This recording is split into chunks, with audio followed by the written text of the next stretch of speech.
caros amigos, caras amigas do Grupo São Jerônimo, é uma grande alegria podermos nos encontrar mais uma vez para refletirmos sobre o Evangelho de hoje, já ao limiar do final do tempo litúrgico, depois de amanhã já a festa de Cristo, Rei do Universo. Hoje celebramos no dia 22, o dia de Santa Cecília, Virgem e Mártir, uma das 7 mulheres que estão presentes no cânon romano. Ela é padroeira da música sacra, ou mesmo dos músicos. Enfim, mas é interessante perceber que nesse trecho que hoje nós estamos lendo, de 19:45 a 48, Jesus entra no átrio do Templo de Jerusalém. Meta do seu caminhar. Meta do seu caminhar, porque em 9:51 nós temos delineado de forma mais precisa este caminho que Jesus faz em direção a Jerusalém. Do capítulo 9 até o capítulo 19, nós temos uma grande sessão, chamada a sessão da viagem de Jesus. Uma viagem que não é propriamente só geográfica, no seu sentido estrito, mas é uma viagem de cunho teológico, podemos assim afirmar. Isto porque nessa sessão se privilegia os ensinamentos do Mestre com os seus discípulos. Quando ele entra na cidade, ou entra no átrio propriamente do templo, ele se depara com um grupo de cambistas. Quem eram esses cambistas? Enfim, no templo não se podia comprar as ofertas oferecidas, sejam ofertas de bois, sejam ofertas outras quaisquer, com as moedas que circulavam de forma profana, podemos dizer, entre as pessoas. Era preciso fazer a troca com a moeda do templo. E esses cambistas eram os responsáveis por fazer esta tratativa, vamos dizer assim, entre as moedas profanas e as moedas que poderiam servir para comprar as oferendas ofertadas depois no templo do Senhor. E é claro que esses cambistas se aproveitavam muitas vezes das pessoas mais carentes, mais pobres, para tirarem proveito para si mesmas. Jesus se irrita com essa situação e diz: não façais da minha casa uma casa de comércio, mas uma casa de oração. Lucas é muito mais sucinto nesta parte do que os outros evangelistas.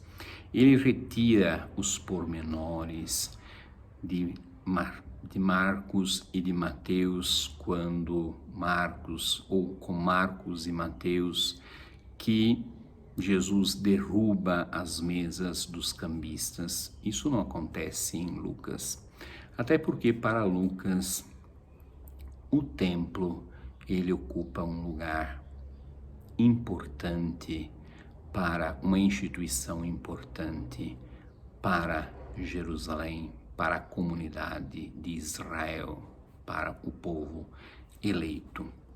Tanto que o Evangelho começa no templo, termina no templo propriamente.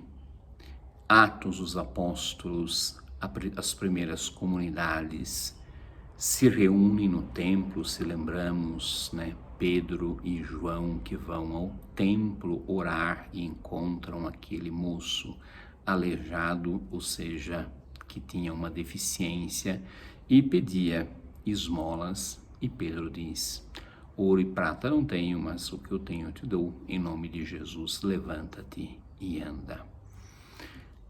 Para Lucas, o templo continua uma instituição importante, O que deve ser reformado no templo é a forma com que o templo deve exercer o seu culto a Deus.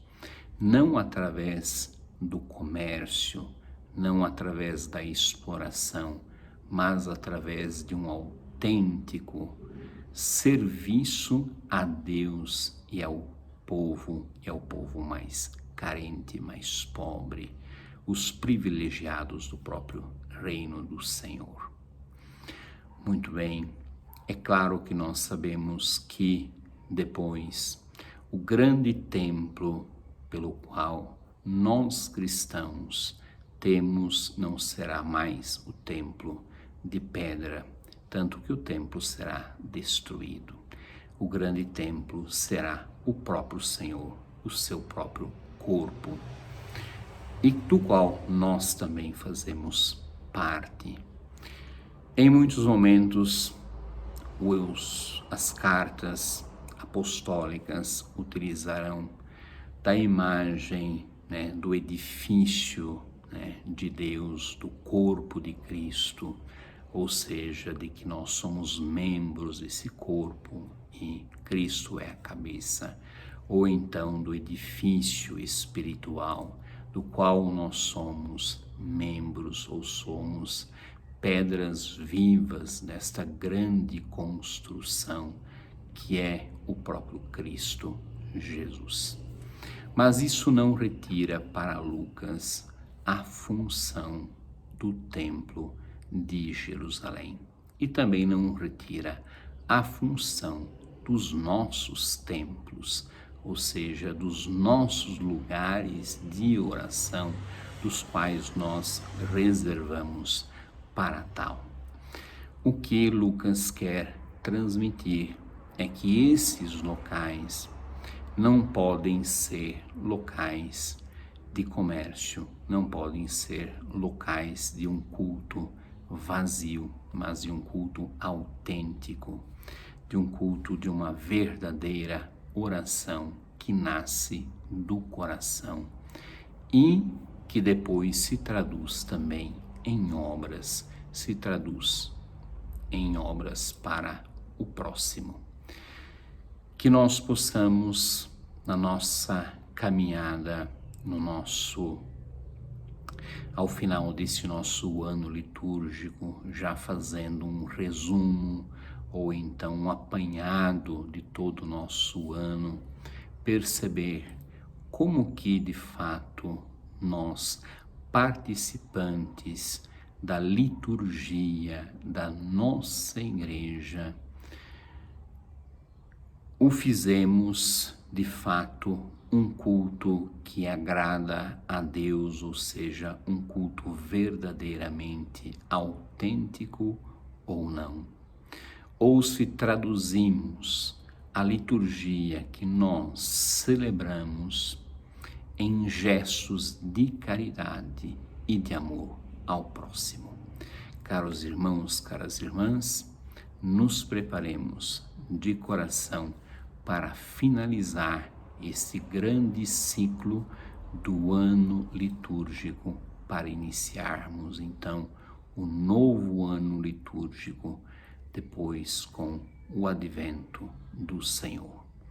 Que assim seja, que o Senhor nos abençoe, que nós possamos concluir de coração agradecido em ação de graças esse ano que Ele nos concedeu, do qual nós percorremos toda a história da salvação, e não só como memória, mas como atuação do Deus vivo e verdadeiro na vida, nas comunidades, nas paróquias, enfim, na sociedade ou em cada lugar onde nós nos encontramos. Que Deus nos abençoe e nos conceda um abençoado final do ano litúrgico do Senhor. Amém.